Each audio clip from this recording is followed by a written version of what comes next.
How we doing there, boys and girls? Manthieus here, and welcome back to another video. So today I just want to give you guys a little bit of an update. Where have I been? What have I been doing? What's happened to the videos here on YouTube? Well, a lot of you will probably guess, but a lot of you will guess incorrectly. It is not totally Final Fantasy's fault, I swear. Whilst we have been playing a little bit of Final Fantasy both on stream, and I've been dabbling with it a little bit off stream, it's not the main reason, but we're going to talk about why today. So what have I been up to? Well, the main reason, I suppose, why there's been a slightly lesser quantity of goal making related content on the channel is because I'm not super focused on goal making right now. We're in this weird sort of time in the patch, and based upon the type of goal making that I like to do, I've just not been engaging so heavily with goal making. Some of you will spot that I'm actually in Darnassus at the moment, and there'll be a good reason to why I'm there in a minute, which we'll explain. But I've been spending more time not here, a lot less time here, and a lot more time out in the actual world doing stuff. I've still been playing World of Warcraft. I've still been playing World of Warcraft a bunch. But I've not necessarily been doing the normal things that I usually do. You know, the craft items, the sell items, the make gold, win. That sort of stuff is a little bit on hold at the moment because I don't farm. I enjoy crafting. I enjoy auction house play. For the most part in Shadowlands, I've enjoyed crafting, and that crafting is a little bit, the crafting market is a little bit stagnant at the moment. You can still make some gold quite comfortably with your 262 market. Your 233s are still going to sell. Consumables may be dropping in price. I've definitely seen materials dropping heavily in price. And even legendaries, there's still money to be made in legendaries, absolutely. But generally speaking, the avenue of gold making that I tend to enjoy is kind of a little bit just on autopilot right now. There's not any big events. We're not chasing the new reputation to get the new crafting patterns. We're not, or at least I'm not leveling up anything to try and get bigger and better patterns. For the most part, it's just, business as usual, which means I've taken this opportunity to step out of the auction house, put the Brutosaur down, if we had one, and try and focus a little bit on other things in the game. So let's switch over and let me talk about for a few minutes about exactly what we have been doing. Because like I said, against common belief, I have actually still been playing World of Warcraft pretty heavily. I have been focusing on collecting stuff and doing stuff that I hadn't done because my focus was so heavily on like your regular goal making. This, boys and girls, is a screen that some of you will know very, very well, and those that you who don't know this screen very, very well may come to love this screen. This is an add-on called All the Things. Hence its name. It tracks all the things. You'll see very quickly from this list that there's literally everything on here. It tracks, more importantly, not everything that you already have, but it shows you everything that you don't have. So if you want to go and get those things, it gives you good information on what's available in what zone and what you can be doing. Every time you fly into a zone, you get a little window like this. I get a lot of people questioning me, what's this list of things on the side? This is the All the Things add-on. And it says, like, well, I'm in Darnassus, for example, and I've got 60% of the things I can get from Darnassus. So whether that be, pets, mounts, recipes, toys, whatever, achievements, whatever you're trying to strive after, it tracks all of it, and it gives you a good amount of information on what you need to do to get it. Really, really cool, really well put together little add-on. But it's more addictive than crack cocaine, this thing. I would highly advise caution with using this too heavily because it can suck you in, and once it's got its claws into you, it's very hard to let it go. This is why I tend to focus more so on things that are more important to me. I like to collect a lot of the recipes because it's crafting stuff. It does really well at showing me exactly where all the recipes are that I need, what I need to do to achieve them. So that's been one aspect that I've focused on pretty heavily recently. The other aspect I've been focusing on is pets. I wanted to talk about pets a little bit today. It's something I've been personally engaging with a lot, which is not necessarily, or not at face value, too focused on goal making, but it will provide me with a really good goal making opportunity. Let me explain how. So I've been trying to up my collection of pets for my own personal peace of mind.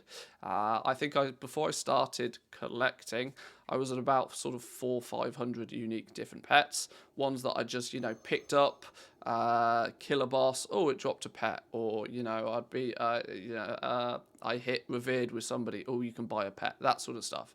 I passively just picked up a bunch of pets over the time.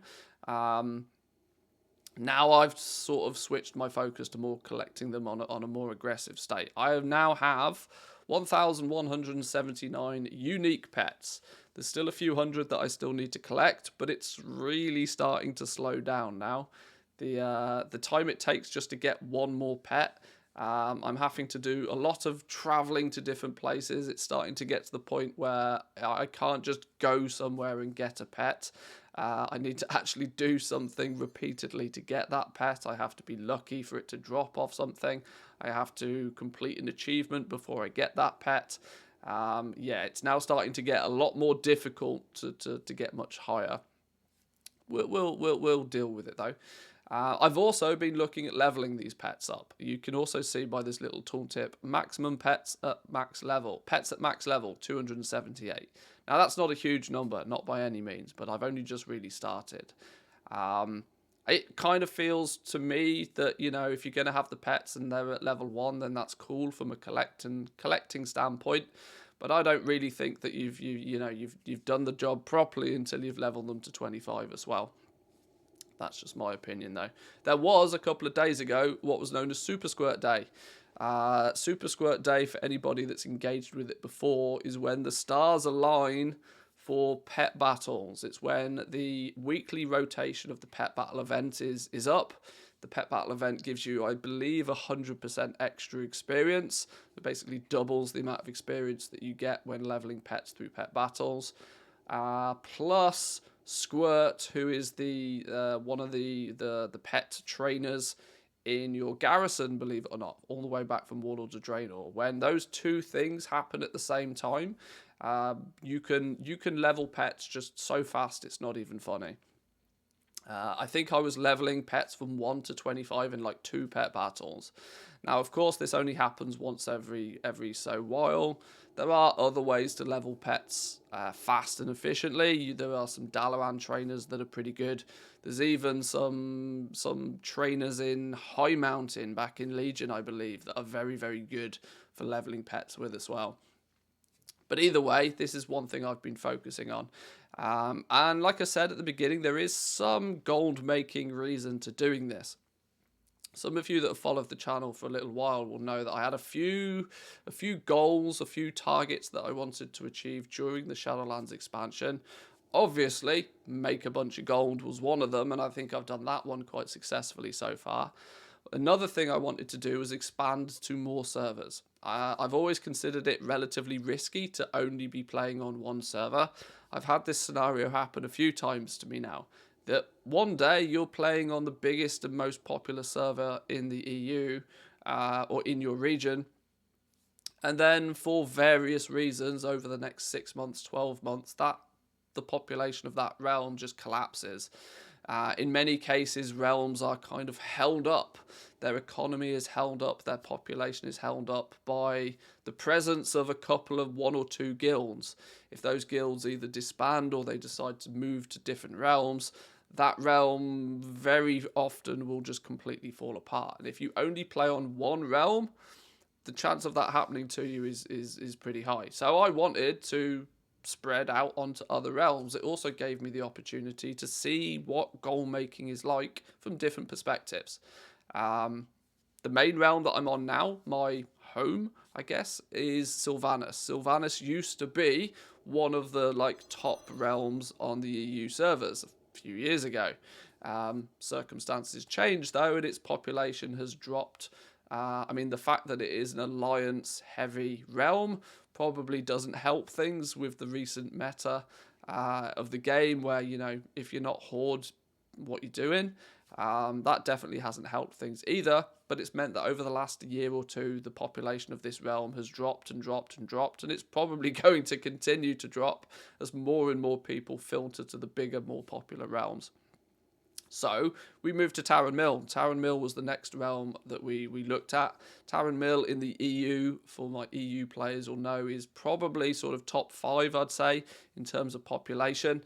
Pretty big server. There's a lot of happenings over there. There's a big raiding scene on Taran Mill. Some of the big guilds live there. And we focused there for a few months, and we got ourselves into good space. I've now nearly got as much of an infrastructure and as much gold on Taran Mill as I do on my main realm. So we basically now doubled our opportunities to make gold. If something is good on one realm, I can do it there. If something is better on another realm, I can do it there. But to tie this back into pets a little bit, I wanted to actually spread further than that. Just to 2 realms is great, but by being on those 2 realms, I'm still trying to focus on whatever is like the gold making meta. Very heavily, the meta has been on legendaries this expansion, but I shit you not, when 10.0 lands, the legendary market will die instantly. They're all, from making millions of gold every month to making absolutely nothing because, we've moved on. The player base has moved on. No longer are those legendary items people's best in slot. We got new Dragonflight stuff. That market will instantly die. So I wanted to go and have a setup that is more evergreen. Something that will always be in value in some way, shape or form. And something that scales well. Scaling when it comes to gold making is really important. This is why many people learn quite quickly that farming is very limited to what you can achieve with farming. The only way you can make more gold with farming is to spend more time farming. Now, what happens when you either don't want to spend more time farming, or the thing that you are used to farming is no longer valuable anymore and you have to find something different to do. This is the problem that I've always had with farming. Crafting is a little bit more evergreen in terms of the fact that you can craft stuff once you have the recipe for something. You can craft that recipe as many times as you can, and usually the goal is to recraft those items and sell them as fast as you humanly can until that item that you're crafting is no longer wanted by the player base, and then you learn a new craft and you do the same thing again. But the next step for me is something like multi-realm pet selling, and this is why I wanted to get up and running with pets. It's so it's all starting to come together. You see, I wanted to firstly collect a bunch of the pets because I knew that through collecting them, I'd quickly come across the ones that are a little bit more difficult to get. If they're a little bit more difficult to get, well, hence people will pay a little bit more for those pets. If they're a little bit more difficult to get, but people still significantly want them for some reason, whether they're a good pet for pet battles or something, for example, then that will push the price of those up a little bit further. It will also potentially increase the sell rate of those pets a little bit further. It was all part of research. Just understanding the market more so before trying to attack it heavily will limit the amount of mistakes you make in a market. And so that's what I've been doing. I've been killing 2 birds with 1 stone. I've been collecting a bunch of pets and at the same time building up my knowledge of what pets are useful, what pets are valuable, and more importantly, why they're valuable, and starting to spot any trends or patterns. Good example of this is the protoform synthesis pets. Some of these puppies right now are seriously valuable. Really, really valuable. Mainly because some of the reagents that are needed to make them are super duper mega rare. But at the same time, there's plenty of them at the moment. There's plenty of them because there are still lots of people out farming Zereth Mortis. What happens when we leave Zereth Mortis? When we've left Zereth Mortis and there are far less people just passively playing in Zereth Mortis, what's going to happen to the supply of these pets? Well, if the materials to get them are quite difficult, then there's also a chance that the price of them will go up as there'll be less of them available. But will people still want them? Do people only want them because they're the current thing? You got to kind of balance this out, and it's that sort of research into a market that if you can make some decisions and make some good decisions, you will profit from those further on down the line. But how does pets work then? A quick overview to why I'm focusing on pets. Why am I not trying to do this with other stuff? Well, the main reason I'm doing it with pets is simple. I can buy a pet on any server I have gold on. I can then sell that pet on any server. It's a perfect storm for cross-realm arbitrage. Something that's become quite popular in Shadowlands is going to certain realms where certain materials are cheap, buying those materials in bulk, and then transferring your character back to your home realm with all those materials in his bags to be able to be far more competitive on price on your target realm. You don't need to faff about with all of that with pets. You load up a character and you right click and you cage it, and it will cage the pet from your pet collection book on any realm you so wish. And with a little bit of optimization here, you can very quickly cage a whole bunch of pets that are valuable or missing to any given server, and very quickly put those up on the auction house for people to flood in and buy them. Now, I do know that the pet market is a slow one. It's very much like transmog. Transmog is an incredibly slow seller. You're basically waiting. You're waiting for the person to come along to want that item, and you're going to hope that when they do come along for that item, yours is A, top of the list, and B, at a price that they are willing to pay. That's kind of the game that you're playing with transmog, and pets is very much the same. Pets, you have to do it at scale. You got to do it big. And this is why I thought it's sensible to, research the market a little bit more so before we got deep into it. So there, yes, pets. Pets is a thing. That is sort of one of the things that I've been collecting pretty aggressively as of recently. Another thing is patterns. Rolling it back into what we started talking about with All the Things. All the Things does a great job of highlighting to you which patterns you don't have. Anytime you open a profession window, you'll get this little list pop up. And this is another thing that I've been running around and collecting.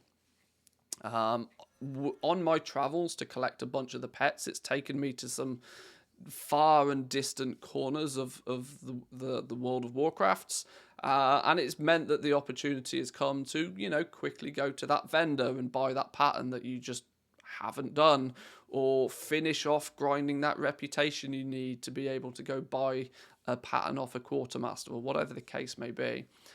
So I've been trying to focus on collecting the rest of the patterns that I didn't have. For the most part, it's just for my own selfless kind of desire to collect the things. There's not really any good rhyme or reason to be doing it, other than I just want this number to be bigger, and I want to look at my unlearned tab, and I want it to say the least amount of things possible. There are some gems hidden out in the world, though, especially with the gear crafting professions, your leatherworking, your tailoring, your blacksmithing, and even your tailoring, and maybe even engineering a little bit, because engineering, there's some cool guns that engineers used to make back in the days, which I would imagine are still somewhat valuable. Their appearance was quite good. They fall heavily into the transmog category. So if you're smart about it, you can spot some things that are worthwhile going out and collecting, even if your goal isn't to just, max this number out. But I've been collecting a bunch of stuff. That's actually the reason why I'm in Darnassus right now. Darnassus has the daily cooking trainer, both for one of the achievements, and also because, believe it or not, I still need the Epicurean awards that these guys offer to, you guessed it, pick up the remaining patterns that I still need for cooking. Am I ever going to craft these? Am I ever going to sell these? Absolutely not. I just want it off the list. I just want to say that I've collected it. It's a weird thing. People love big numbers. Anybody that gets into collecting will understand, but I also understand it's a bit weird for people that don't. But that's what's been keeping me busy recently, boys and girls. If you are interested, I'm kind of considering putting together some mini videos of the professions focused on not Shadowlands content. Every man and their dog kind of understands the Shadowlands spectrum of crafting right now. I was thinking about putting together just some short 3 or 4 minute videos, just looking at each of the professions and going through them and trying to work out maybe what is something that might be valuable to go and collect from a past expansion. If there is anything, let me know if that sort of content interests you. Or come and, you know, jump onto our Discord server. You can get any form of goal making discussion going over there. There's plenty of people always talking about their strategies, always talking about what they're having success with, what they're not having success with. And there's some good resources over there, some free resources. There's some simple TSM groups available for you over there as well, and even my Shadowlands cheat sheet to help you get going. But there's the shameless promo done and dusted. Of course, feel free to hit that follow button, the sub button here on YouTube if you haven't already, and like the video before you leave. But I'm done for today, boys and girls. I just wanted to bring you this little update on what we've been doing and, you know, let you know what's going in the near future. But I've been Manthieus, boys and girls. Hope you enjoyed. I'll catch you all next time. Peace.